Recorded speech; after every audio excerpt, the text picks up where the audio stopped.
Hi everyone, आज के video में हम लोग सीखेंगे प्रतिस्थापन विधि और विलोपन विधि द्वारा दो चर वाले रैखिक समीकरण को हल करना है। तो सबसे पहले हम प्रतिस्थापन विधि देखेंगे। देखिए, प्रतिस्थापन विधि में मेरा दो चर वाला रैखिक समीकरण दिया हुआ है, इसको हल करना है। तो सबसे पहले इसको हम समीकरण नंबर 1 बना लेंगे और इसको समीकरण नंबर हम 2 बना लेंगे। ठीक, समीकरण नंबर उतार के इसको 1 और 2 बना लेना है। अब चलना है आपको समीकरण 1 से। अब समीकरण अब समीकरण अब समीकरण एक से अब समीकरण हम 1 से चलेंगे। तो देखिए, समीकरण 1 हमारा x प्लस वाई बराबर 4 है। तो हम यहाँ से x का चाहे y का किसी का भी मान पता कर लेंगे। तो एक बार समीकरण को चलिए उतार लेते हैं। x प्लस वाई बराबर दिया हुआ है 14। अब देखिए, हम यहाँ से x का मान निकालना चाहते हैं। तो x का मान निकालेंगे तो 14 अपने जगह पे। अब देखिए, y इधर प्लस में है तो इधर आके माइनस में। इसको समीकरण नंबर 3 बना देना है। समीकरण नंबर कितना बनाना है? 3। यक्स का मान कितना निकला? 14 माइनस वाई। अब जो यक्स का मान आया है, यक्स लिखिएगा कि यक्स का मान यक्स का मान यक्स का मान यक्स का मान यक्स का मान समीकरण समीकरण 2 में रखने पर। तो चलिए हम लोग 2 में रख देते हैं। रखने पर यहाँ पे लिख लेना आपको हिंदी। जैसे समीकरण 2 यहाँ पे यही ना है कि यक्स माइनस वाई बराबर 4। तो यहाँ पे एक बार चलिए नहीं होगा तो समीकरण को उतार लेते हैं। यक्स माइनस वाई बराबर 4।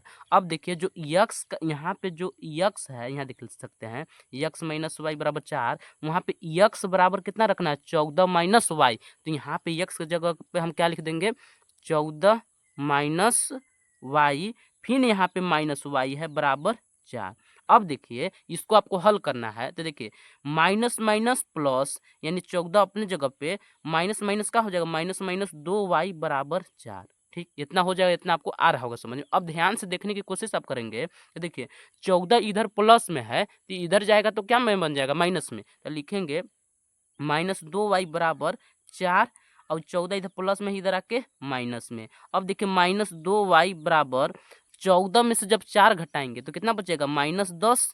अब देखिए देखिए, माइनस से माइनस इसको काट देना है, यानी 2y बराबर कितना हो गया? 10। यहाँ पे आपको दिखाई दे रहा होगा 2y बराबर 10। हमको यहाँ से y का मान निकालना है। तो देखिए, 2 यहाँ पे गुना कर रहा है तो इधर आके क्या करने लगेगा? भाग। तो यहाँ पे लिख सकते हैं y बराबर 10 बट्टे में क्या लिख सकते हैं? 2। अब इसको 2 से काट लेना है। 2 एकम 2, 2 पचे 10। यानी जो y का मान निकला है मेरा, y बराबर कितना निकल गया? 5। y का मान 5।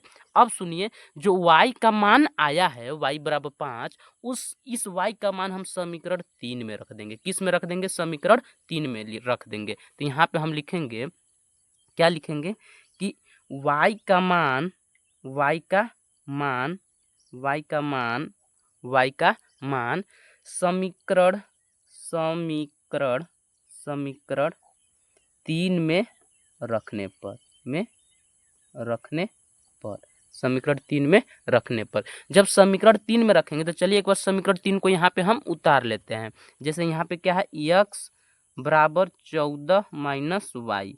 अब देख सकते हैं यक्स अपने जगह पे 14, अपने जगह पे वाई की जगह पे कितना रखना है हमको? 5। तो यहाँ पे हम रख देंगे। यहाँ से देख सकते हैं वाई का मान मेरा 5 निकला हुआ है ना, तो यहाँ पे हमको रख देना है। तो यहाँ पे हम लिख देंगे -5। अब देखिए, यक्स अपने जगह पे 14 में से जब 5 घटाएंगे तो कितना बच जाएगा? 9। यानी यक्स का मान 9। तो लिख सकते हैं अतः अतः सम, सम अतः समीकरण का हल x बराबर 9 और y बराबर 5 होगा। यही इसका हल हो गया। तो ये देखिए था प्रतिस्थापन विधि। हम लोग प्रतिस्थापन विधि से हल करना सीख लिए। अब हम लोग देखेंगे विलोपन विधि। हाँ जी, तो अब देखिए, विलोपन विधि में हमारा दो चर वाले रैखिक समीकरण है। तो इसको भी हमको जैसे प्रतिस्थापन विधि में समीकरण 1 बना रहे थे और समीकरण 2, वैसे भी समीकरण 1 और 2 बना लिए। अब ध्यान से देखिएगा। अब आपको देखना है, यहाँ पे देखिए यक्स का गुणांक 3 है। ठीक, समीकरण 1 में यक्स का गुणांक 3 है और यहाँ पे यक्स का गुणांक 2 है। तो इन लोग को बराबर करने के लिए आप 3 और 2 का एलसीएम लेंगे। क्या लेंगे?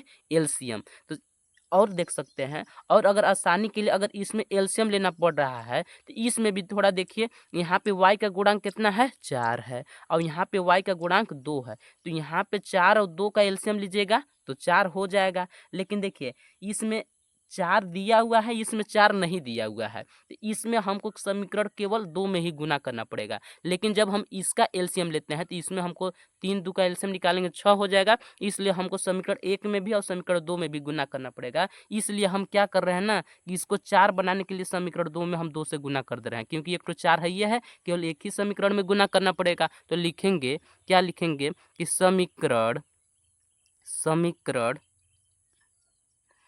2 में 2 से गुणा करने पर 2 से गुणा करने पर गुणा करने पर अब काहे हम 2 से गुना कर रहे हैं, क्योंकि इसको 4 बनाना है। ठीक, अब लिख रहे हैं इसमें हम 2 से गुना करने पर, 2 में जब इसमें गुना करेंगे तो 2 दूना 4x, इसमें 2 से गुना कर देंगे तो 2 दूना 4y, इसमें 2 से गुना कर देंगे तो 2 दूना 4। इसको समीकरण नंबर 3 बना लेना है। अब देखिए हमारा समीकरण 3 यहाँ पे 4x माइनस 4y बराबर 4 बन गया। अब देखिए हम समीकरण 1 में और समीकरण 3 में क्या करें कि ये 4y से कट जाए, इसको जोड़े कि घटाएं। तो देखिए जब इसमें जोड़ेंगे तो ये वाला प्लस में, ये वाला माइनस में, इसलिए 4y से 4y कट जाएगा, केवल 3x और 4x मेरा बचेगा। तो हमको लिखना है वही बात, किस लिखना है समीकरण समीकरण समीकरण 1 में समीकरण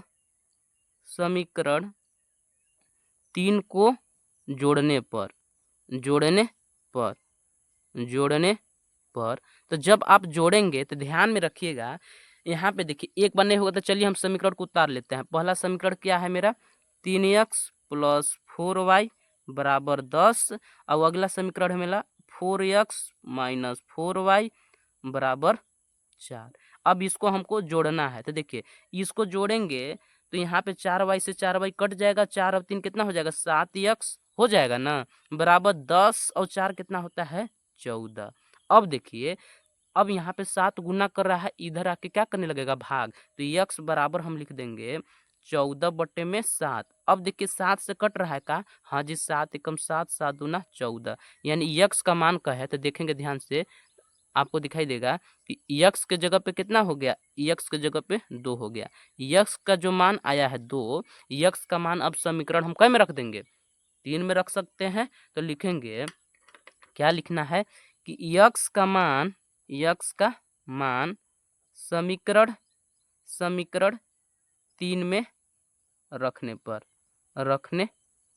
अब देखिए आप समीकरण 1 में भी रखिएगा तभी भी आपका आंसर हो जाएगा। देखिए यहाँ पे क्या करना है, समीकरण 3 को एक बार उतार लेना है, 4x माइनस 4y बराबर 4। अब देखिए यहाँ पे x के जगह पे, यहाँ पे x के जगह पे 2 आया था, यहाँ भी x के जगह पे 2 लिख लेना है, 4 गुने 2, क्योंकि ये x के साथ गुना ही कर रहा है, x इसके साथ गुना कर रहा है, फिर माइनस 4y बराबर 4। अब देखिए 4 दूना 8 माइनस 4y अपने जगह पे बराबर 4।